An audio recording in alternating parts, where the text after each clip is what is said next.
શિવરાત્રી નિમિત્તે શહેરના નવલખી મેદાન ખાતે હસ્તકલા ઉત્સવ પ્રદર્શન સહ વેચાણનું આયોજન કરવામાં આવ્યું। શિવરાત્રીના પર્વ નિમિત્તે દર વર્ષે ગુજરાત સરકાર દ્વારા વડોદરા શહેરના નવલખી મેદાન ખાતે હસ્તકલા ઉત્સવ પ્રદર્શન સહ વેચાણનું આયોજન કરવામાં આવે છે।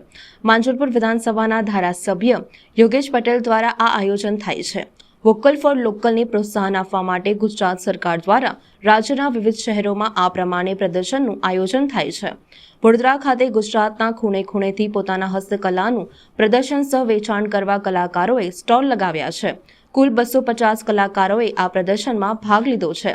તારીખ 5 માર્ચથી 15 માર્ચ સુધી આ પ્રદર્શનનું આયોજન કરવામાં આવ્યું છે। આજે ગુજરાત વિધાનસભાના મુખ્ય દંડક બાલકૃષ્ણ શુક્લ, સાંસદ રંજનબેન ભટ્ટ, મેયર પિંકીબેન સોની અને ધારાસભ્ય યોગેશ પટેલ તથા કેયુર રોકડિયાના હસ્તે આ પ્રદર્શનનું ઉદ્ઘાટન કરવામાં આવ્યું હતું। વડોદરા શહેરમાં મહાશિવરાત્રી પૂર્વે સત્યમ શિવમ સુંદરમ ગ્રુપ દ્વારા ભગવાન શિવજીના પરિવારની શિવ પરિવાર સાથે શિવજીની સવારીથી લઈ અને અઢળક અનેક કાર્યક્રમો કરવામાં આવતા હોય છે। એમાંના જ એક કાર્યક્રમનું આયોજન એટલે શિવોત્સવ પ્રદર્શન કમ વેચાણનો આ કાર્યક્રમ, જેમાં આદરણીય વડાપ્રધાન ભાઈ શ્રી નરેન્દ્રભાઈ મોદીજીના વોકલ ફોર લોકલના સ્વપ્નને પણ સાર્થક કરી શકીએ તેમ અહીં આજે વડોદરા શહેરના નવલખી મેદાન ખાતે પ્રદર્શન કમ વેચાણનું અહીંયા જે એક્ઝિબિશન હતું તેનું શુભારંભ કરવામાં આવ્યો છે। સમગ્ર ગુજરાતમાંથી અલગ અલગ શહેરોમાંથી કારીગરો પોતાની બનાવેલી વસ્તુઓ, પોતાની પ્રોડક્ટ લઈ અને અહીં આવ્યા છે। વિવિધ 50થી વધારે જેટલા સ્ટોલ અહીંયા લગાવવામાં આવ્યા છે અને અલગ અલગ શહેરોની જે સ્પેશિયાલિટી છે તે બધું એક સ્થળે ઉપલબ્ધ થશે। સાથે ઘણી વખત જે લોકકલા છે અને લોક સંસ્કૃતિના અનુપમ નમૂના છે, જે બહેનો ઘણી વખત આપણી જે ભારતીય બહેનો છે તો કોઈ કારણસર ઘરની બહાર જઈ શકતી નથી, પરંતુ ચોક્કસ એમને પોતાના ઘરમાં રહીને પણ પરિવારને આર્થિક ટેકો આપવો છે। ત્યારે કદાચ એજ્યુકેશન એટલું બધું ન હોવા છતાં એમની પાસે કલા, કૌશલ્ય અને પ્રાવીણ્ય છે, તો આ કલા, કૌશલ્ય અને પ્રાવીણ્ય દ્વારા એ ઉત્તમ નમૂનાઓ બનાવી અને આ જે ખરીદનાર છે એને ડાયરેક્ટ આ નમૂનાનું વેચાણ કરી શકે એના માટે પણ એક પ્લેટફોર્મ પૂરું કરવામાં આવે છે। તો ખૂબ સુંદર આયોજન કરવામાં આવ્યું છે।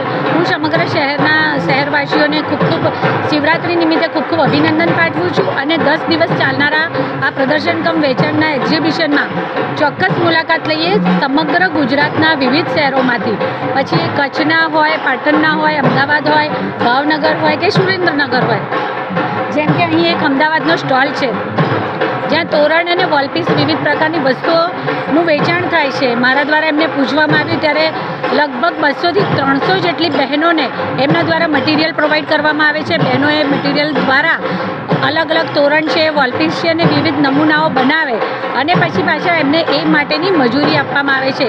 એક નમૂનાના 15થી 20 રૂપિયા આપવામાં આવે। રોજે રોજ બેન 200થી 250 જેટલા નમૂના બનાવી અને ઘેર બેઠા પણ એમની રોજગારીનું આ રીતે નિર્માણ થતું હોય છે। એકબીજાને ઇન્ટરકનેક્ટેડ કહી શકાય કે એક ભારત શ્રેષ્ઠ ભારતનો અર્થ પણ અહીં સાર્થક થાય છે।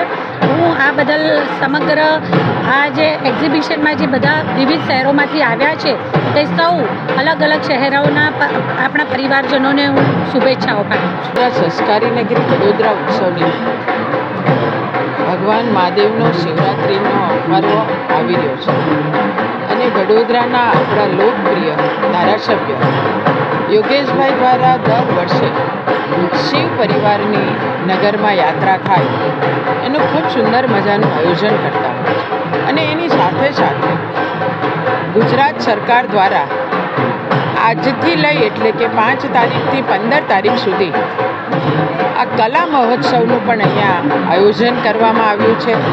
250 જેટલા અલગ અલગ સ્ટોલ સાથે કારીગરોએ પોતે બનાવેલી, પોતે કેટલાય બહેનોને રોજગારી આપે અને એના દ્વારા બનાવવામાં આવેલી આપણી સૌની જીવન જરૂરિયાતની બધી જ વસ્તુનું અહીંયા પ્રદર્શન રાખવામાં આવ્યું છે। ગુજરાત સરકાર હંમેશા દરેક કારીગરોને પ્લેટફોર્મ આપવાનું કામ કરે છે।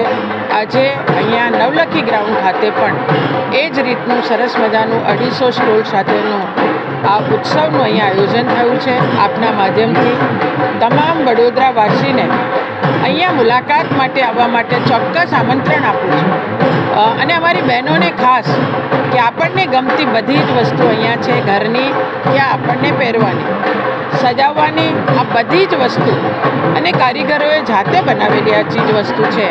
જરૂર આપ અહીંયા પધારશો એવું પણ હું આમંત્રણ આપું છું. ધન્યવાદ.